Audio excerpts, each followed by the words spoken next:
राम जन्मभूमि का संघर्ष 1934 में एक बहुत ही निर्णायक मोड़ से होकर गुजरा था, जब विवादित स्थान पर कब्जा जमाए रखने के लिए दोनों पक्षों में रक्त रंजित संघर्ष हुआ। इस संघर्ष में राम भक्त 1528 में मंदिर की आधार भूमि पर बने विवादित ढांचे को क्षति पहुंचाने में सफल रहे।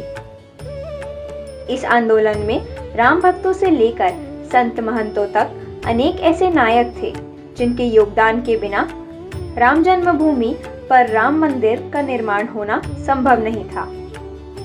आज हम आपको राम जन्मभूमि संघर्ष से जुड़े ऐसे ही कुछ अप्रत्याशित वीरों के बारे में बताएंगे। साथ ही ये भी बताएंगे कि किस तरह उनका महत्वपूर्ण योगदान इस संघर्ष को आगे ले जाने में सफल साबित हुआ।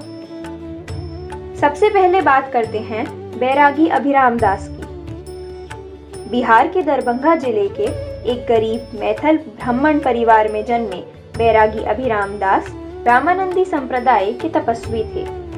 हमेशा से ही वह राम जन्मभूमि में रामलला की मूर्ति की स्थापना करने का स्वप्न देखते थे। एक बार उन्हें एक विशेष सपना आया जिसमें भगवान राम ने उन्हें अपने जन्म के सटीक स्थान के बारे में बताया, जो कि सीधे बाबरी मस्जिद के केंद्रीय गुंबद के नीचे था। उन्होंने अपना सपना तत्कालीन फैजाबाद शहर के मजिस्ट्रेट गुरुदत्त सिंह को सुनाया, जो कि खुद भगवान राम के बहुत बड़े भक्त थे। मजिस्ट्रेट ने उन्हें बताया कि उन्होंने भी एक ऐसा ही सपना देखा। इसके बाद उन्हें जिला कलेक्टर के नायर की सहानुभूति भी मिली। 22 और 23 दिसंबर 1949 को विवादित ढांचे पर जब दोबारा रामलला की मूर्ति प्रकट हुई, तब सबसे पहले बैरागी अभिराम दास का ही नाम सामने आया। कहा जाता है कि वहां मूर्ति को रखने में अभिराम दास और 2 शीर्ष जिला अधिकारियों का ही हाथ था। उस समय प्रशासन द्वारा जो एफआईआर दर्ज कराई गई थी, उसमें भी इन्हें मुख्य आरोपी कहा गया था। राम मंदिर आंदोलन में अहम भूमिका निभाने वाले उस समय के 2 और किरदार थे।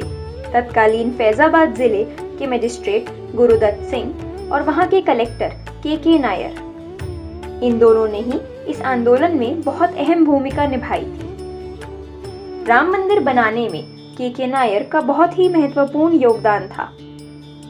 यह एक ऐसे अधिकारी थे जिन्होंने तत्कालीन प्रधानमंत्री जवाहरलाल नेहरू के आदेश को भी मानने से इनकार कर दिया था। मूल रूप से केरल के रहने वाले के नायर फैजाबाद जिले के कलेक्टर थे। उन्हें लोग प्यार से नायर साहब भी कहते थे। 22 और 23 दिसंबर 1949 की रात को मस्जिद में रामलला की मूर्ति प्रकट होने के बाद तत्कालीन प्रधानमंत्री जवाहरलाल नेहरू और मुख्यमंत्री गोविंद वल्लभ पंत ने उन्हें वहां से मूर्ति हटाने का आदेश दिया। साथ ही उन्होंने इस बारे में जांच करने का भी आदेश दिया, जिसके बाद नायर ने तत्कालीन सिटी मजिस्ट्रेट गुरुदत्त सिंह को जांच की रिपोर्ट सौंपने को कहा। गुरुदत्त सिंह की रिपोर्ट में कहा गया कि हिंदू अयोध्या को भगवान राम के जन्म स्थान के रूप में पूजते हैं। उन्होंने सुझाव दिया कि वहां एक बड़ा मंदिर बनना चाहिए, जिसके लिए सरकार को इस जमीन को आवंटित करना चाहिए और मुसलमानों के उस क्षेत्र में जाने पर प्रतिबंध लगाना चाहिए। मजिस्ट्रेट गुरुदत्त सिंह की रिपोर्ट के आधार पर नायर ने मुसलमानों को मंदिर के 500 मीटर के दायरे में जाने पर रोक लगाने का आदेश दिया। दूसरी ओर एक आदेश में उन्होंने कहा कि प्रतिदिन रामलला की पूजा की जानी चाहिए और पूजा का खर्च और पूजा करने वाले पुजारी का वेतन सरकार को वहन करना चाहिए।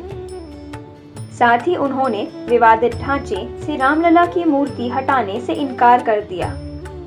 इस आदेश से घबराकर नेहरू ने तुरंत नायर को नौकरी से हटाने का आदेश दे दिया, जिसके बाद मुख्यमंत्री गोविंद वल्लभ पंत ने नायर को सेवा से निलंबित कर दिया। नायर ने निलंबन आदेश को अदालत में चुनौती दी और जीत हासिल की। इस घटना के बाद अयोध्या के लोगों ने उनसे चुनाव लड़ने का आग्रह किया, जिसके बाद नायर ने 1952 में सेवा से त्याग पत्र दे दिया और वह भारतीय जनसंघ में शामिल हो गए।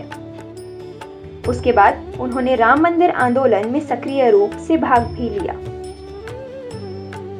राम मंदिर आंदोलन के एक और महत्वपूर्ण पात्र रहे हैं देवराहा बाबा। जैसा कि हम सब जानते हैं कि 22 जनवरी को अयोध्या के राम मंदिर में रामलला विराजमान होंगे, लेकिन एक ऐसे बाबा भी थे जिन्होंने 35 वर्ष पहले ही भविष्यवाणी की थी कि मंदिर का निर्माण अवश्य होगा। यह संत और कोई नहीं बल्कि देवराहा बाबा थे। वृंदावन में यमुना के किनारे लकड़ी के मचान पर विराजमान होने वाले संत देवराहा बाबा ने जनवरी 1984 में प्रयागराज के कुंभ में धर्म संसद की अध्यक्षता की थी। उन्होंने फरवरी 1979 में प्रयागराज में ही राम मंदिर आंदोलन का समर्थन किया और साथ ही घोषणा की कि राम मंदिर निर्माण की मनोकामना जल्द ही पूर्ण होगी और हिंदू मुस्लिम सब मिलकर इसका निर्माण करेंगे। कहा जाता है कि विहिप के पदाधिकारियों ने 9 नवंबर 1979 को राम मंदिर के लिए जब शिलान्यास की तिथि घोषित की थी, तब ये भी बाबा के आदेश पर ही हुआ था। बाबा ने उस समय कह दिया था कि राम मंदिर अवश्य बनेगा और इसका निर्माण निर्विघ्न होगा। उनके अनुयायियों में भारत के पहले राष्ट्रपति राजेंद्र प्रसाद और कई बड़े बड़े नेता जैसे इंदिरा गांधी, राजीव गांधी और अटल बिहारी वाजपेयी भी शामिल थे। अब हम बात करने जा रहे हैं राम मंदिर आंदोलन की एक अदृश्य किंतु प्रमुख रणनीतिकार की। हम बात कर रहे हैं मोरेश्वर नीलकंठ पिंगले की, जिनका जन्म मध्य प्रदेश के जबलपुर में हुआ था। इन्हें मोरपंथ पिंगले के नाम से भी जाना जाता है।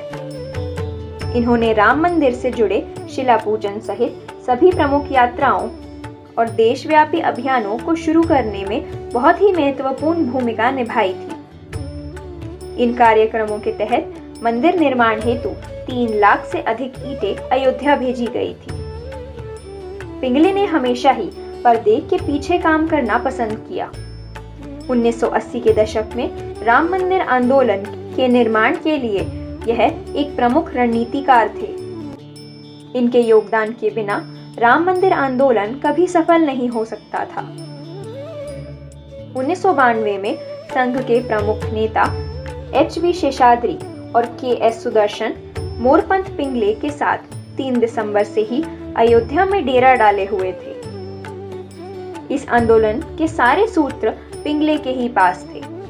1984 में निकाली गई राम जानकी रथ यात्रा के संयोजक भी पिंगले ही थे। राम जन्मभूमि मुक्ति आंदोलन की डोर भी इन्हीं के हाथ में थी। इनकी बनाई योजना के तहत देश भर में करीब 3 लाख रामशिलाएं पूजी गई थी।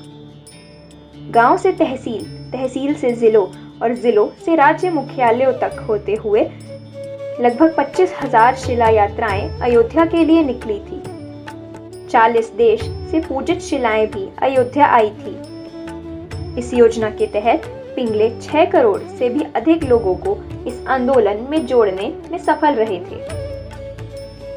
राम मंदिर आंदोलन के नायकों की सूची में अगला नाम आता है कलकत्ता के रहने वाले कोठारी बंधुओं का। रामकुमार कोठारी और उनके छोटे भाई शरद कुमार कोठारी अक्टूबर 1990 में कार सेवा के लिए अयोध्या आए थे और इन दोनों ने ही सबसे पहले उस विवादित ढांचे पर चढ़कर भगवा ध्वज फहराया था। कोठारी बंधु अन्य राम भक्तों की तरह ही प्रभु श्री राम की ओर इतने समर्पित थे कि 22 अक्टूबर की रात को वह कलकत्ता से अयोध्या आने के लिए निकल पड़े। बनारस पहुंचने पर उन्हें पता लगा कि सरकार ने ट्रेन और बसें बंद कर रखी हैं। इसके बाद 25 अक्टूबर को वे दोनों वहां से अयोध्या की तरफ पैदल ही निकल पड़े और करीब 200 किलोमीटर की पैदल यात्रा करने के बाद 30 अक्टूबर को वे दोनों अयोध्या पहुंचे। 30 अक्टूबर 1990 को अयोध्या में कार सेवकों की रैली थी, जिसमें उन दोनों ने भी भाग लिया। इस रैली के दौरान सुरक्षा बल ने उन सभी कार सेवकों को घेर लिया और अपनी हिरासत में लेकर शहर के बाहर छोड़ने के लिए बसों में बैठा लिया। इन बसों को हनुमानगढ़ी मंदिर के पास खड़ा कर दिया गया। इसी बीच बस में बैठे एक साधु ने बस ड्राइवर को धक्का देकर नीचे गिरा दिया और खुद बस चलाने लगे। बस की सहायता से उन्होंने पुलिस की बैरिकेडिंग को तोड़ दिया, जिसके कारण 5000 से भी ज्यादा कार सेवक विवादित स्थल तक पहुंचने में सफल हुए। इन कार सेवकों के बीच विवादित ढांचे के गुंबद पर चढ़ने वाला पहला व्यक्ति शरद कोठारी था। उसके बाद उसके भाई राजकुमार कोठारी भी गुंबद पर चढ़े। दोनों ने गुंबद के ऊपर भगवा ध्वज फहराया। उसके बाद अनेक कार सेवक विवादित ढांचे पर चढ़ गए।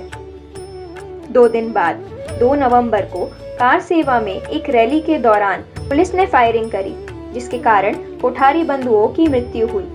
तब रामकुमार मात्र 23 साल के और शरद मात्र 20 साल के थे। इनकी हत्या से देश भर के हिंदुओं में आक्रोश फैल गया और उन्हें राम जन्मभूमि आंदोलन के नायकों के रूप में देखा गया। 1990 के दशक में इन दोनों भाइयों के बलिदान ने बड़ी संख्या में युवाओं को इस आंदोलन की ओर आकर्षित किया, जिससे इस आंदोलन को आगे ले जाने में बहुत सहायता मिली। तो यह थे वह कुछ राम भक्त जिनके योगदान के बिना राम जन्मभूमि का यह आंदोलन कभी सफल नहीं हो पाता। आपको यह वीडियो कैसा लगा जरूर बताइएगा। जय श्री राम।